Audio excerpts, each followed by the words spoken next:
नमस्कार news room को स्वागत करुछि मु अभिन्न आशुतोष। समस्त नजर रही अमेरिका इराक और इस्राएल युद्ध केबे बंद हेबो। युद्ध बंद हेबा पई विभिन्न प्रकार आलोचना कथा उठुची किंतु ताहा मध्य वर्तमान सुद्धा फलप्रद हेउ नाही। सेपटे एही युद्धर प्रभाव पूरा विश्व भोगुची। विभिन्न स्थान रे दर वृद्धि, सामरिक पारमाणविक अस्थिरता एवं वाणिज्यिक कारबार प्रभावित हेबा भली घटना पूरा विश्व समुदाय वर्तमान समय अनेक आशा आशंकार रही। युद्ध जदि आग को बढ़े तेबे स्थिति आहुरी जटिल हो। केवल मध्यप्राच्य नुहे पूरा एशिया महादेश वर्तमान समय प्रभावित आहुरी मात्रा हेबार आशंका रही। एणु वर्तमान समय युद्ध बंद पाई एक अग्रणी भूमिका सह आग को आसी चीन। आपण माने भाबुथिबे जे हठात चीन कहीं युद्ध बंद करिबा पाई एते मात्रा रे इच्छा प्रकट करुछि। युद्ध केमिति बंद हेबो, केमिति ईरान अमेरिका और इस्राएल रे शांति फेरिबो से दिगरे चिंता करुछि। तेबे एहार गोटे अति सरल उत्तर हेउछि पाकिस्तान रो अनुरोध बा पाकिस्तान रो चाप। वर्तमान समय रे अमेरिका ईरान और इस्राएल रो युद्ध एक भयंकर परिस्थिति सृष्टि करिछि। प्रथमे पाकिस्तान मध्यस्थता करिवार दाबी कला, हेले अमेरिकार जो 15 सूत्री दाबी पाकिस्तान ने ईरान पाखकू गला ताकू बाए बाए उड़ाई देइतिला ईरान आउ पाकिस्तान एथिरे फेल मारिला। वर्तमान एभली एक दलाली देश पई किए सहयोग करिवो। पाकिस्तान रो मुंड गोटे प्रकार होई जाईछि जेतेबेले से युद्ध रे मध्यस्थता करिवाकू उद्यम करी फेल मारिछि। पाकिस्तान रो कथा को जेमिति ना अमेरिका ना ईरान ना इस्राएल केही गुरुत्व देई नाहंती। एणु एभली स्थिति रे पाकिस्तान चीन रो शरण पशिछि। जहाँ सूचना रही जे पाकिस्तान रो वैदेशिक मंत्री चीन को जाई बेजिंग रे चीन रो वैदेशिक मंत्री सह आलोचना करथिले एवं युद्ध बंद क्षेत्र रे हस्तक्षेप करिबा पई अनुरोध करथिले। एहा पर चीन मध्य राजी होई जाइतिला काहेकि ना स्वाभाविक भाव रे चीन हेउछि ईरान रो गोटे बड़ वाणिज्यिक बाजार। ईरान रो अनेक सामग्री चीन आमदानी करिथाय एवं चीन रे जो वाणिज्यिक कारबार होइथाय ताहा मध्य ईरान उपरे निर्भरशील। काहेकि ना जेतेबेले अधिकरु अधिक मात्रार तेल आमदानीकारी राष्ट्र भाव रे चीन ईरान पाखरे जनाशुना सेतेबेले ईरान उपरे चीन रो मध्य निर्भरशीलता बढ़ी जाउछि। चीन रे छोट एवं मध्यम इंडस्ट्री रो गोटे बड़ हब रहिछि। चीन रे औषध व्यवसाय रो हब रहिछि।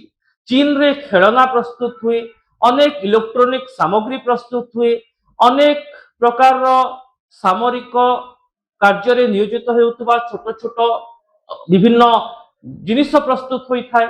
एणु जदि आगको तैल दर आहुरी वृद्धि पाइब एवं ईंधन और तैल प्रवाह बाधा प्राप्त हेबो तेबे चीन रो वाणिज्यिक कारबार अर्थनैतिक कारबार ठप होइजिवो।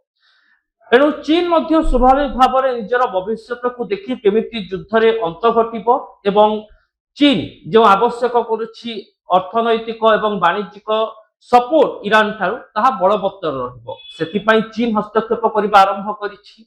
आ एहारि भितरे चीन और पाकिस्तान मिसी गोटे 5 सूत्रीर योजना प्रस्तुत करिसंती। सेमाने कहउचंती जे युद्ध बंद पई सेमाने मध्यस्थता करिबा पई राजी अछंती। एथिपाई 5टी दिग उपरे अमेरिका इस्राएल और ईरान वर्तमान फोकस करिबा दरकार। प्रथमतः प्रत्येक देश युद्ध बंद करिवे। अमेरिका निजर युद्ध विरति करिवो, इस्राएल आउ आक्रमण करिवो नाही एवं ईरान मध्य युद्धरु निजको अव्याहति दबो। द्वितीय कथा हेउछि जे कोनसी प्रकार आक्रमण मध्य साधारण लोकंको उपरे हेबो नाही, विभिन्न प्रकार तैल भंडार उपरे हेबो नाही, कोनसी प्रकार सिविलियन सेंटर उपरे हेबो नाही, वाणिज्यिक अनुष्ठान उपरे हेबो नाही बा परमाणु क्षमता संपन्न विभिन्न अनुष्ठान उपरे आक्रमण आगकू हेबो नाही। ता सहित हॉर्मुज प्रणाली को मध्य ईरान खुलिबा पई चीन वर्तमान समय अनुरोध करुछि। काहेकि ना वर्तमान भी ईरान अमेरिका और इस्राएल भली शत्रु देश पई हॉर्मुज प्रणाली बंद रखिछि। आ हॉर्मुज प्रणाली न खोलिबा जोगु विश्वर प्राय सबु देश तैल और ईंधन क्षेत्र में अस्थिरतार स्थिति दे गस्ती करुचंती, दर वृद्धिर माड़ सहुचंती। ता सहित जो परमाणु कार्यकलाप कथा कहा जाउछि ईरान सेथिरे मध्य रोक लगाइबो। आगको परमाणु अस्त्र शस्त्र तैयारी दिगरे ईरान कार्य करिबो नाही। ତା ସହିତ ଏ ବିଶ୍ୱସନୀୟତା ଆମେରିକାକୁ ମଧ୍ୟ ଦେବ। ଆମେରିକାର ମଧ୍ୟ ସାର୍ବଭୌମତ୍ୱ, ଇରାନର ମଧ୍ୟ ସାର୍ବଭୌମତ୍ୱ ଅକ୍ଷୁଣ୍ଣ ରହୁ, ଏଭଳି 5ଟି ସୂତ୍ର ବର୍ତ୍ତମାନ ଚୀନ ଓ ପାକିସ୍ତାନ ପ୍ରସ୍ତୁତ କରୁଛନ୍ତି। କିନ୍ତୁ ପାକିସ୍ତାନ ତ ଭଲ ଭାବରେ ବୁଝି ସାରିଛି ଯେ ପ୍ରଥମ ଥର ସେ ଯେତେବେଳେ ମଧ୍ୟସ୍ଥତା ପାଇଁ ଯାଇଥିଲା ତାର କଥାକୁ ସତେ ଯେମିତି କୌଣସି ଦେଶ ଗୁରୁତ୍ୱ ଦେଲେ ନାହିଁ।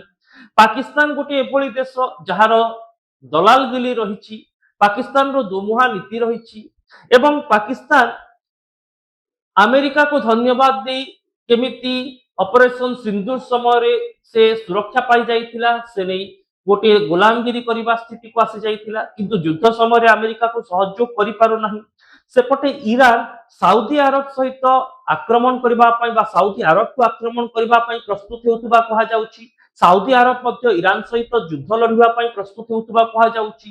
ଯଦି ଏହା ହେଲା ଚୀନ ବାଧ୍ୟ, ଆମେରିକା ଇରାନ ଏବଂ ଇସ୍ରାଏଲର ଯୁଦ୍ଧରେ ପାକିସ୍ତାନ ବାଧ୍ୟ ହୋଇଯିବ ସାଉଦି ଆରବକୁ ସହଯୋଗ କରିବା ପାଇଁ, କାହିଁକି ନା ଉଭୟ ପର ଭାଇ ଭାଇ। କିଛି ମାସ ତଳେ ସାଉଦି ଆରବ ସହିତ ପାକିସ୍ତାନ ସାମରିକ ଚୁକ୍ତି କରି କହିଥିଲା ଯେ ଉଭୟ ଦେଶ ଉପରେ ଆକ୍ରମଣ ହେଲେ ବା କୌଣସି ଗୋଟିଏ ଦେଶ ଉଭୟ ଦେଶରୁ ଆକ୍ରମଣର ଶିକାର ହେଲେ ଏହା ଉଭୟ ଦେଶ ଉପରେ ଆକ୍ରମଣ ବୋଲି ବିବେଚନା କରାଯିବ। ପାକିସ୍ତାନ ଏବଂ ସାଉଦି ଆରବ ଭାଇ ଭାଇ ଭଳି ଲଢିବେ। କିନ୍ତୁ ଯଦି ସାଉଦି ଆରବ ଆକ୍ରମଣ କରୁଛି ପାକିସ୍ତାନ ବାଧ୍ୟକତାର ସ୍ଥିତି ଗତି କରିବ ସାଉଦି ଆରବକୁ ସହଯୋଗ କରି ଆକ୍ରମଣ କରିବା ପାଇଁ। ଏଣୁ ଏହା ଦ୍ୱାରା ପାକିସ୍ତାନ ପାଖରେ ସେହି ଅର୍ଥନୈତିକ ବା ସାମରିକ ସମ୍ବଳ ନାହିଁ ଯେ ନିଜର ସ୍ଥିତାବସ୍ଥା ବଜାୟ ରଖିପାରିବ।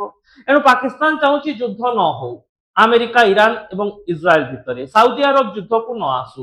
ଏହା ହେଲେ ପାକିସ୍ତାନ ଅର୍ଥନୈତିକ କ୍ଷତି ସହିବ। ପାକିସ୍ତାନର ଇମେଜ କ୍ରାଇସିସ ରହିଛି ବିଶ୍ୱ ସମୁଦାୟରେ। ଏଣୁ ବର୍ତ୍ତମାନ ସେ ଚୀନର ଶରଣ ପଶିଛି, ଚୀନ ସହାୟତାରେ ଯୁଦ୍ଧ ବନ୍ଦ ପାଇଁ ମଧ୍ୟସ୍ଥତା କରିବା ପାଇଁ। ଚୀନର ଗୋଟିଏ ବଡ ଭୂମିକା ରହିଥିଲା 2023 ମସିହାରେ ଇରାନରେ ସ୍ଥିତାବସ୍ଥା ଫେରାଇବାରେ ଏବଂ ମଧ୍ୟପ୍ରାଚ୍ୟରେ ପୂର୍ବରୁ ମଧ୍ୟ ବିଭିନ୍ନ ଦେଶର ଶାନ୍ତି ଆଲୋଚନାରେ ଚୀନ ଭୂମିକା ଗ୍ରହଣ କରିଛି।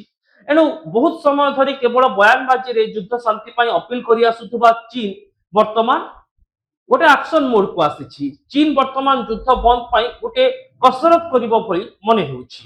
କିନ୍ତୁ ଚୀନ ଏବଂ ଆମେରିକାର ଅପଡ଼ ରହିଛି। ଏଣୁ ଚୀନର କଥାକୁ ଆମେରିକା ଗ୍ରହଣ କରିବ କି ତାହା ବଡ ପ୍ରଶ୍ନ। ସେପଟେ ପାକିସ୍ତାନ ଆମେରିକା ଏବଂ ସାଉଦି ଆରବ ସହିତ ସମକକ୍ଷ ଦେଶ ନୁହେଁ, ଗୋଲାମଗିରି କରୁଥିବା ଗୋଟିଏ ତଳ ଶ୍ରେଣୀର ଦେଶ। ଏଣୁ ସେହି ଦେଶମାନେ ପାକିସ୍ତାନକୁ କେତେ ବିଶ୍ୱାସକୁ ନେବେ ତାହା ମଧ୍ୟ ଗୋଟିଏ ଗୁରୁତ୍ୱପୂର୍ଣ୍ଣ ପ୍ରଶ୍ନ। କିନ୍ତୁ ବର୍ତ୍ତମାନ ଚୀନ ଚାହୁଁଛି ଯେ ଯୁଦ୍ଧ ବନ୍ଦ ହେଉ, କାହିଁକି ନା ଚୀନ ବୁଝି ସାରିଛି ଯଦି ଆଗକୁ ଯୁଦ୍ଧ ଲାଗି ରହିଲା ତେବେ ଚୀନର ବାଣିଜ୍ୟିକ ମେରୁଦଣ୍ଡ ଭାଙ୍ଗିଯିବ। ଚୀନରେ ଯେଉଁ ଖେଳନା ଇଣ୍ଡଷ୍ଟ୍ରି ରହିଛି, ଔଷଧ ଇଣ୍ଡଷ୍ଟ୍ରି ରହିଛି, ବିଭିନ୍ନ ପ୍ରକାର ଛୋଟ ଏବଂ ମଧ୍ୟମ କାରଖାନା ରହିଛି ଯାହାର ହବ୍ ହେଉଛି ଚୀନ, ତାହା ପ୍ରଭାବିତ ହେବ। ଚୀନର ଅର୍ଥନୀତି ଭୁଷୁଡି ପଡିବ। ଏଣୁ ନିଜ ଅର୍ଥନୀତିକୁ ସୁରକ୍ଷା ଦେବା ପାଇଁ ବର୍ତ୍ତମାନ ଚୀନ ଚାହୁଁଛି ଯୁଦ୍ଧ ବନ୍ଦ ହେଉ। ଆଉ 5 ସୂତ୍ରୀ ଯୋଜନା ଏମାନେ ପ୍ରସ୍ତୁତ କରିଛନ୍ତି। କିନ୍ତୁ ଏହି ଯୋଜନା ପ୍ରକୃତରେ କେତେବେଳେ ଲାଭଦାୟକ ହେବ ଯେତେବେଳେ ମଧ୍ୟପ୍ରାଚ୍ୟର ସବୁ ଦେଶକୁ ବିଶ୍ୱାସକୁ ନେବେ ଚୀନ ଏବଂ ପାକିସ୍ତାନ। ମଧ୍ୟପ୍ରାଚ୍ୟର ଦେଶ ଗୁଡିକ ମଧ୍ୟ ଏହି ଦୁଇ ଦେଶ ଉପରେ ବିଶ୍ୱାସ କରିବେ। ଆମେରିକା ନିଜର ଆଭିମୁଖ୍ୟ ଚୀନକୁ ନେଇ ବଦଳେଇବ। ଏଣୁ ଚୀନ ଏବଂ ପାକିସ୍ତାନ ଯେଉଁ ନୀତି ଆପଣେଇଛନ୍ତି ତାହା ଯୁଦ୍ଧ ବନ୍ଦ ପାଇଁ କେତେ ସଫଳ ହେଉଛି। ସେମାନେ ତ ନିଜ ସ୍ୱାର୍ଥକୁ ଗୁରୁତ୍ୱ ଦେଉଛନ୍ତି, ତା ସହିତ ଯୁଦ୍ଧ ବନ୍ଦ ପାଇଁ ଉଦ୍ୟମ କେବଳ ନିଜ ସ୍ୱାର୍ଥ ନୁହେଁ, ଅବଶ୍ୟ ବିଶ୍ୱ ସମୁଦାୟର ସ୍ୱାର୍ଥ କୁହାଯାଇପାରେ। କିନ୍ତୁ ସେମାନଙ୍କ ପାଖରେ ସେତିକି କାଟି ଅଛି କି, ସେତିକି ଯୋଗ୍ୟତା ଅଛି କି ଯେ ଇରାନ ଆମେରିକା ଓ ଇସ୍ରାଏଲର ଯୁଦ୍ଧରେ ମଧ୍ୟସ୍ଥତା କରି ସ୍ଥିତିକୁ ସମ୍ଭାଳି ଦେବେ, ସ୍ଥିତିରେ ସୁଧାର ଆଣିବେ, ଅସ୍ତ୍ର ବିରତି ହେବ, ଯୁଦ୍ଧ ବନ୍ଦ ହେବ। ତାହା ସମୟ ହିଁ କହିବ ଦର୍ଶକ ବନ୍ଧୁ। କିନ୍ତୁ ଗୋଟିଏ କଥା ସ୍ପଷ୍ଟ ଯେ ଚୀନ ବର୍ତ୍ତମାନ ମଧ୍ୟସ୍ଥତାର ମଇଦାନକୁ ଓହ୍ଲାଇବାକୁ ଯାଉଛି। ପୂର୍ବରୁ କେବଳ ଶାନ୍ତି ପାଇଁ ଅପିଲ କରି ବୟାନବାଜିରେ ସୀମିତ ରହିଯାଉଥିବା ଚୀନ ବର୍ତ୍ତମାନ ଗୋଟିଏ ମଧ୍ୟସ୍ଥତା କରି ଶାନ୍ତି ଫେରାଇବା, ଅସ୍ତ୍ରବିରତି କରିବା ପାଇଁ ଗୋଟିଏ ବଡ ଧରଣର ଆଗକୁ ପଦକ୍ଷେପ ନେବାକୁ ଯାଉଛି। କିନ୍ତୁ ଏ ପଦକ୍ଷେପ କେତେ ସଫଳ ହେବ ତାହା ଆମେରିକା ଏବଂ ଚୀନ ଓ ପାକିସ୍ତାନର ସମ୍ପର୍କ ଉପରେ, ଇରାନ ଏବଂ ଆମେରିକାର ସମ୍ପର୍କ ଉପରେ, ଇରାନ ଚୀନ ଏବଂ ପାକିସ୍ତାନର ସମ୍ପର୍କ ଉପରେ ନିର୍ଭର କରିବ ଏବଂ ତ୍ରିକୋଣୀୟ ସମ୍ପର୍କ ଏଥିରେ ଗୋଟିଏ ବଡ ଭୂମିକା ନେବ। ଅପେକ୍ଷା ରହିବ ଦର୍ଶକ ବନ୍ଧୁ ଯେ ପ୍ରକୃତରେ ଯେଉଁ ସବୁ ଦାବି ନେଇ ବର୍ତ୍ତମାନ ଚୀନ ଆଗଭର ହେଉଛି ପାକିସ୍ତାନର ଅନୁରୋଧ କ୍ରମରେ ତାହା ସଫଳ ହେଉଛି କି ନାହିଁ, ମଧ୍ୟପ୍ରାଚ୍ୟରେ ଯୁଦ୍ଧ ବନ୍ଦ ହେଉଛି କି ନାହିଁ। କିନ୍ତୁ ଗୋଟିଏ କଥା ସ୍ପଷ୍ଟ ଯେ ବର୍ତ୍ତମାନ ଚୀନ ଯୁଦ୍ଧ ବିରତି ପାଇଁ ଉଦ୍ୟମ କରୁଛି। ପୂର୍ବରୁ ଯୁଦ୍ଧ କରିବା ପାଇଁ ଚୀନ ଆସିପାରେ ସହଯୋଗ କରିପାରେ ଇରାନକୁ କୁହାଯାଉଥିଲା, କିନ୍ତୁ ସେଭଳି ସ୍ଥିତି ନାହିଁ। ଚୀନ ବୁଝିଗଲାଣି ଯେ ଇରାନର ଆବଶ୍ୟକତା କେତେ।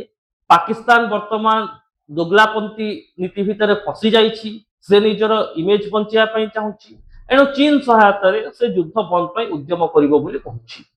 କିନ୍ତୁ ଇରାନ ର ସବୁଠାରୁ ବଡ ଭୂମିକା ରହିବ ଯୁଦ୍ଧ ବନ୍ଦ କରିବା କ୍ଷେତ୍ରରେ, ତାପରେ ଆମେରିକା ଏବଂ ଇସ୍ରାଏଲର ଭୂମିକା। କାହିଁକି ନା ଯଦି ସେମାନେ ମୁଣ୍ଡ ନ ନୁଆନ୍ତି, ନରମୀ ଆଭିମୁଖ୍ୟ ପୋଷଣ ନ କରନ୍ତି, ତେବେ ମଧ୍ୟସ୍ଥତା ସମ୍ଭବପର ନୁହେଁ।